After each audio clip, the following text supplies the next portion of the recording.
안녕하십니까. 암호화폐 정보를 전달해드리는 닥터 비트맨입니다. 목요일도 슬슬 마무리되고 있습니다. 어떻게 오늘 하루 잘 보내셨나요? 참으로 쌀쌀한 날씨가 지속이 되고 있습니다. 쌀쌀하면서 건조하기까지 하니 또 목 또한 칼칼한 것 같은데요. 가습기를 하나 살 때가 되지 않았나 싶습니다. 집에 수건 적셔서 말려놓으니까 효과 좋다고 해서 해봤더니 개인적으로는 잘 모르겠더라고요. 아침마다 목이 잠겨서 아침 영상 녹화할 때 좀 곤욕을 치르고 있는데 여러분들도 항상 촉촉하게 지내시길 바라면서 목요일의 마무리는 과연 어떠한 소식들이 반겨주게 될지 한번 보도록 하겠습니다. 최근 비트코인을 포함한 암호화폐 시장의 분위기가 등락을 반복하고 있지만 그럼에도 상승의 분위기를 이어가고 있는 것은 부정할 수 없는 사실입니다. 이러한 비트코인의 상승과 제도적 진입이 이루어지고 있지만 이 시장을 싫어하는 인물들 또한 있기 마련이죠. 이에 오늘 반비트코인파 하면 빼놓을 수 없는 인물이 있습니다. 바로 대표적인 비관론자 피터 시프인데요.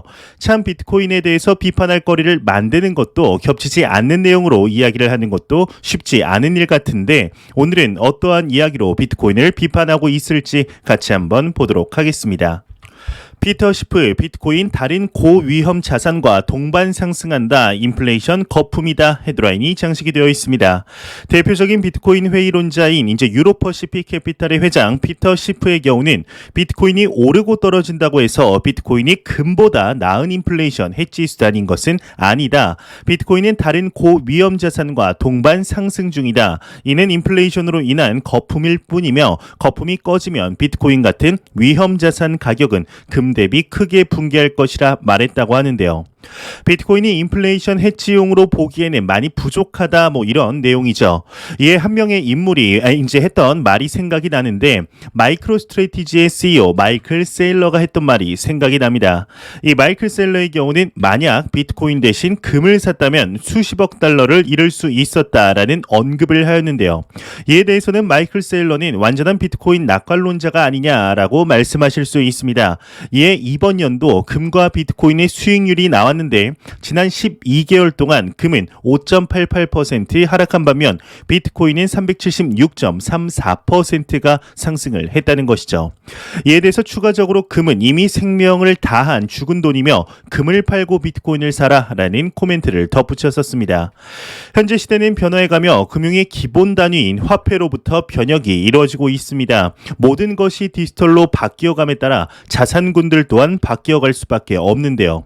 피터 시프가 진정으로 말하고 싶은 것은 비트코인이 인플레이션 해치용이 아니다라는 말이 아닐 겁니다. 그저 우리가 투자하고 있는 비트코인을 포함한 암호화폐 시장은 가치가 없다라는 것을 이야기하고 싶은 것이죠. 피터 시프의 경우는 비트코인이 상승하면 상승하는 대로 비판이 아니죠. 이제 비난을 하면서 하락하면 하락하는 대로 비난을 하는 인물인데 분명히 비트코인이 1억에 도달해도 지금과 비슷한 이야기를 할 것입니다. 피터 시프가 비트코인을 인정하는 날이 오게 될까요? 개인적으로는 1BTC당 10억, 30억에 가도 인정 못하지 않을까 하는 생각이 듭니다. 이러한 소식과 더불어서 최근 비트코인보다 더 많은 관심을 받고 있는 코인이 하나 있습니다. 바로 시가총액 2위의 부대장 코인이죠. 이더리움인데요. 지난 8월 런던 하드포크 이후에 소각량이 채굴량을 넘어서는 디플레이션의 현상이 나타나면서 다시 한번 올타임 하이라고 하죠. 신고점도 갱신하는 등 순조로운 행보를 보이고 있는 와중에 오늘 새로운 소식이 나왔습니다. 올해 비트코인의 경우는 지난 5월 중국의 비트코인 채굴 금지로 인해 해시레이트 와 채굴 난이도가 상당히 하락했지만 해외 채굴 업자들의 경우는 채굴 수익이 오히려 큰 폭으로 증가를 했었는데 그럼에도 이더리움의 채굴자들의 수익이 이를 앞질렀다고 합니다. 어떠한 내용인지 같이 한번 보도록 하겠습니다. 외신, 올해 이더리움 채굴자 수익이 비트코인 채굴자보다 높았다 헤드라인이 장식이 되어 있습니다. 암호화폐 전문 미디어 AMB 크립토가 아케인 리서치의 보고서를 인용하면서 올 들어 이더리움 채굴자들이 비트코인 채굴자보다 무려 30억 달러 이상의 수익을 더 벌어들였다 보도를 했습니다. 이제 30억 달러라고 하면 하나 약 3조 5천억 원이 넘는 금액인데 보고서에 따르면 올 들어서 이더리움의 채굴자들이 약 170억 달러를 벌어들였습니다. 비트코인의 채굴자들은 약 136억 달러의 수익을 거둬들였다고 합니다. 비트코인 채굴자들이 일평균 4,500만 달러의 수익을 거둔 반면 이더리움의 채굴자들은 일평균 5,600만 달러의 수익을 냈다고 하는데요. 이더리움 네트워크가 활성화되면 거래 수수료 수익이 이제 높아진 것이 주요 원인이라고 설명을 하고 있습니다. 현재 계속해서 이더리움에 관한 이야기들이 매일같이 나오고 있는 것 같습니다. 현재 심화되는 인플레이션의 경제 위기 속에 비트코인과 더불어서 인플레이션의 해지 자산으로서 기관 투자자들과 고액 자산가들에게 관심을 갖고 있는 만큼 앞으로의 퍼포먼스를 기대해 보도록 하겠습니다. 이러한 소식과 더불어서 최근 엄청난 상승률을 보여주며 많은 화제가 되었던 밈 토큰이죠. 시바이누 토큰에 관한 이야기 또한 매일같이 나오고 있는데요. 오늘은 미국의 암호화폐 거래소이죠. 크라켄 거래소와 함께 소식이 나왔습니다. 아무래도 무슨 일이 있었던 것 같은데 커뮤니티의 반발이 확산이 되고 있다고 합니다. 과연 어떠한 이유에서인지 같이 한번 보도록 하겠습니다. 크라켄 시바이누 상장 약속 미이행 커뮤니티 시장 조작 행위이다 이렇게 헤드라인이 장식이 되어 있습니다. 암호화폐 거래소 크라켄의 경우는 시바이누 토큰 상장 관련 약속을 이행하지 않는 가운데 커뮤니티의 반발이 확산되고 있다고 합니다. 앞서 크라켄은 시바이누 토큰 관련 트윗 내일 상장할 것이라고 밝혔다고 하는데요. 이후에 상장 타임라인 등 구체적인 계획을 밝히지 않자 커뮤니티는 시장 조작 행위와 다름이 없다. 다른 거래소는 적어도 말뿐인 약속을 하지 않는다라는 이야기를 하고 있다고 합니다.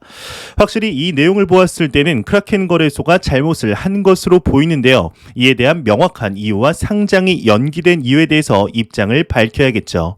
이와 더불어서 시바이누 토큰에 관한 소식은 끊이지 않는 것 같은데 이번에는 아마존과 또 연관이 되어 있습니다. 참 요즘 많은 암호화폐 기사 지분율을 이제 차지를 하고 있는 것 같은데 지금 이 사진 자료를 보시면 아마 대충 감이 오실 것 같습니다. 바로 아마존에서 시바이누 토큰을 결제 수단으로 지원해달라는 청원이 올라왔다고 하는데요. 정확히 어떠한 내용일지 같이 한번 보도록 하겠습니다. 아마존 시바이누 토큰 결제 지원 청원에 17만 명이 서명을 했다 헤드라인이 장식이 되어 있습니다. 유투데이에 따르면 아마존의 시바이누 토큰에 대한 결제 수단 지원을 요청하는 청원서 3개에 총 17만 명이 서명한 것으로 나타났다고 합니다. 국제 청원 사이트 체인지에 올라온 3개의 청원서에 따르면 시바이누 커뮤니티는 아마존이 상품 및 서비스 결제에 시바이누를 추가하는 것에 대해 진지하게 고려하길 원한다라고 이야기를 했다고 하는데요. 이것이 실현될 시 아마존과 투자자 모두에게 이익을 가져다 줄 것이다 라는 발언을 했다고 합니다. 일단 얼마 전에는 미국의 증권 플랫폼이죠. 로빈후드에 시바이누 토큰을 상장해달라는 청원이 올라왔었습니다. 이 정도면 약간 이제 그 같은 암호화폐 투자자 입장이지만 소원 수리함 같은 느낌이 드는 것 같은데요. 이렇게 마구잡이로 올린다면 청원 사이트의 본질이 훼손될 뿐 아니라 시바이누 토큰에 대한 이미지 또한 그리 좋은 영향이 가지는 않을 것 같은데 참 하루가 멀다 하고 나오는 시바이누 토큰의 소식에 이제는 안 보이면 섭섭할 것 같습니다. 과연 시바이누 토큰이 어떠한 결과를 맞이하게 될지 한번 지켜보도록 하겠습니다. 이러한 상황 속에 이번 연도는 암호화폐 시장에 참 많은 이벤트들이 있었습니다. 그중 대표적인 것을 꼽자면 엘살바도르의 비트코인 법정화폐 채택을 빼놓을 수 없을 것 같은데요. 도입 초기에는 시민들의 비트코인 반대 시위와 과격한 행동들 또한 있었지만 현재는 엘살바도르의 국가 공인 비트코인 지갑이죠. 치보의 이용자 수가 무려 300만 명을 돌파하면서 어느 정도 자리를 잡아가는 중이라는 것을 알 수 있었습니다. 이에 오랜만에 소식이 나왔는데 과거 엘살바도르의 시민들이 비트코인에 대해서 반대 입장을 표명하는 것은 정말 싫어서라기보다는 잘 모르기 때문이라고 말씀을 드린 것이 기억이 나는데요. 이에 오늘 엘살바도르에서 새로운 교육 프로젝트를 발표했다고 합니다. 과연 어떠한 내용인지 같이 한번 보도록 하겠습니다. 엘살바도르 부켈레 대통령 새로운 비트코인 교육 프로젝트를 발표했다 헤드라인이 장식이 되어 있습니다. 엘살바도르의 나입 부켈레 대통령은 국가의 비트코인 펀드 수익을 통해 자금을 지원받는 또 다른 공공 프로젝트인 학교를 발표했다고 합니다. 부켈레 대통령은 지난 10월 9일 애완동물병원을 만들 것이라 계획을 이제 트위터에 올린 바 있었는데요. 이번에는 비트코인의 교육을 통한 학교를 만들 것이라 발표를 한 것이죠. 현재 엘살바도르의 비트코인 펀드는 계속해서 수익을 내고 있다고 하는데 이 외의 내용은 그리 중요하지 않아서 넘어가도록 하겠습니다. 엘살바도르에서 상당히 중요한 점을 잊지 않고 있는 것 같아 다행이라고 생각이 드는데요. 현재 엘살바도르의 시민들은 달러를 사용하는 것보다 엘살바도르의 이제 비트코인을 사용하는 편이 본인들에게 훨씬 더 이득이 된다는 것을 실질적인 사용으로서 깨닫고 있는 상태로 보입니다. 그렇다고 해서 본질적으로 경험 자체가 비트코인을 정확하게 이해했다고 볼 수는 없겠죠. 비트코인이 정말 무엇인지, 비트코인이 장기적으로 우리에게 어떠한 이익을 가져다 줄 것인지, 현재 전 세계적으로 비트코인이 왜 제도적으로 들어가는 상황 속에서 국가들이 도입하려는 명확한 이해를 하면서 사용하는 것과 그렇지 못하는 것에는 분명히 큰 차이가 있을 것입니다. 현재 이제 엘살바도르의 이러한 선례는 이제 차후에 비트코인을 법정화폐로 적용하려는 국가들에게 선례로 남으면서 나아간 그 길을 당연히 참고할 수밖에 없겠죠. 글로벌 최초의 사례인 만큼 쉽지 않은 길이지만 그럼에도 상당히 잘 진행하고 있다고 볼 수 있을 것 같은데요. 과연 앞으로 어떠한 소식들이 추가적으로 나오게 될지 한번 지켜보도록 하겠습니다. 이러한 상황 속에 오늘 아침에 미국의 시장 2명에 대해서 소개를 해드렸었습니다. 일단 첫 번째로는 마이애미의 시장이죠. 프란시스 수아레즈의 경우는 다음 달부터 본인의 월급을 전액 비트코인으로 받겠다는 트위터 글을 소개해드렸었는데, 추가적으로 마이애미시를 비트코인의 성지로 만들겠다라는 이야기를 항상 했었죠. 두 번째로는 새로 당선된 뉴욕의 시장 에릭 애덤스가 당선이 되었는데요. 이 인물의 경우는 비트코인에 대해서 상당히 우호적인 인물일 뿐 아니라 뉴욕시를 비트코인의 중심지로 만들겠다라는 공약을 후보자 때부터 내걸어서 암호화폐 투자자들에게 상당히 지지를 받았던 인물이었습니다. 새로운 이제 뉴욕 시장인 에릭 애덤스가 마이애미에 관해서 이야기를 했다고 하는데, 공식적인 자리에서 마이애미와 우호적인 경쟁을 펼치기 원한다 밝혔다고 합니다. 암호화폐 투자자들 입장에서는 상당히 반길 만한 소식이 아닐까 싶은데요. 서로 비트코인을 더욱 성장시키겠다고 하는 것이기 때문이죠. 정확히 어떠한 내용일지 같이 한번 보도록 하겠습니다. 새 뉴욕 시장 비트코인 성장 방해 요소 조사 중이다. 마이애미와 우호적인 경쟁을 펼치겠다. 헤드라인이 멋지게 장식이 되어 있습니다. 암호화폐의 우호적인 새 뉴욕 시장 에릭 애덤스가 당선 후에 블룸버그와의 인터뷰에서 비트코인과 암호화폐의 성장을 방해하는 요소를 조사하기 위해 최선을 다하고 있다라는 언급을 했다고 합니다. 그러면서 친암호화폐적인 행보를 보이는 마이애미에 관해서 언급, 암호화폐 부문에서 마이애미와 우호적인 경쟁을 펼치길 원한다고 하는데, 추가적으로 마이애미의 시티코인 프로토콜에 대해서도 이야기를 했다고 합니다. 이 마이애미 자체의 암호화폐인 마이애미 코인에 대해서 간단하게 설명을 드리자면, 지난 8월 하나의 소식이 나오게 됩니다. 마이애미시에서 자체 암호화폐를 출시했다는 것이죠. 이 코인의 경우는 시티코인이라고도 불리우는데, 시민들이 암호화폐를 통해 도시에 투자할 수 있게 하는 지역 암호화폐 플랫폼이라고 보시면 됩니다. 이렇게 조달된 자금은 도시의 사회 기반 시설 확장 및 행사 등에 사용될 예정으로 알려져 있죠. 일단 다시 내용으로 돌아가자면, 이에 대해서 애덤스 시장은 뉴욕 또한 시티코인을 발행할 생각을 가지고 있는 것 같은데요. 그것을 실행하기 위한 방향을 살펴볼 것이라고 덧붙였다고 합니다. 애덤스는 추가적으로 우리는 너무 관료적인 데다가 사업을 하기에 비용이 너무 많이 들고 어렵다며 비즈니스 친화적인 도시가 되기 위해 노력할 것임을 시사하기도 했다고 하네요. 금융의 중심이라고 불리우는 미국 내에서 이러한 움직임들이 계속해서 나오고 있다는 것이 참 신기하면서 놀랄 만큼 암호화폐 시장의 지위가 변해가고 있구나 하는 것을 느끼게 하는 것 같습니다. 확실히 이번 2021년도가 암호화폐 시장의 역사에서 중요한 해가 되리라는 것이 체감이 되는 것 같은데, 정말 머지않은 시간 안에 뉴욕에서 자체 암호화폐를 발행했다는 소식이 나오게 될지 기대가 되는 것 같은데요. 미국의 이러한 변화는 분명 다른 국가에게 영향을 미칠 수밖에 없을 것입니다. 과연 앞으로 어떠한 소식들이 추가적으로 나오게 될지 지켜보도록 하겠습니다. 뉴욕의 새로운 시장에 관한 이야기와 더불어서 얼마 전 비트코인 선물 ETF가 승인이 되었다는 것은 여러분들 또한 잘 아시리라 생각이 듭니다.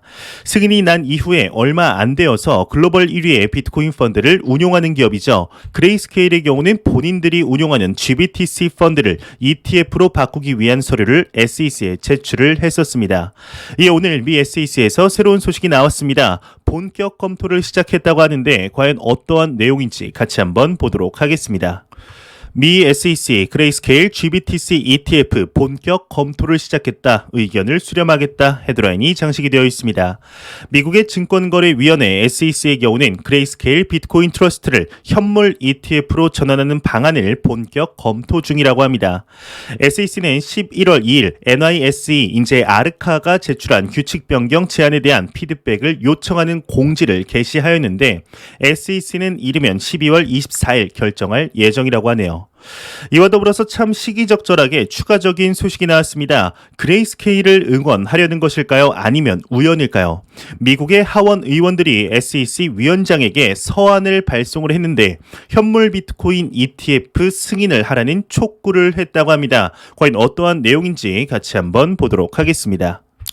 미 하원 의원들 SEC 위원장의 현물 비트코인 ETF 승인을 촉구했다. 헤드라인이 장식이 되어 있습니다. 더 블록에 따르면 미국 하원 내 대표적인 친암호화폐 성향인 톰 에머 의원과 대런 소토의 경우는 SEC의 위원장 게리 겐슬러에게 서한을 발송, 현물 비트코인 ETF 승인을 촉구했다고 합니다.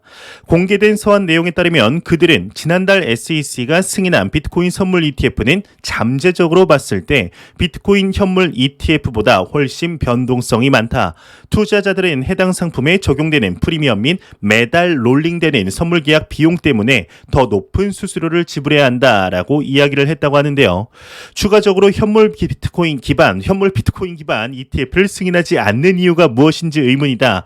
해당 ETF는 본질적으로 투자자를 더욱 보호할 수 있다라고 덧붙였다고 합니다. 이놈의 말 좀 안 더듬었으면 좋겠는데 너무 죄송합니다. 네, 다시 이제 보자면 이제 내용을 보았을 때 뭐 쉽게 풀어서 말하면 이런 말이죠. 선물 ETF가 더 위험하다. 너네들이 맨날 투자자 보호를 위해서라는 말을 하는데 그럴 거면 현물 ETF가 더 안전한 것 아니냐.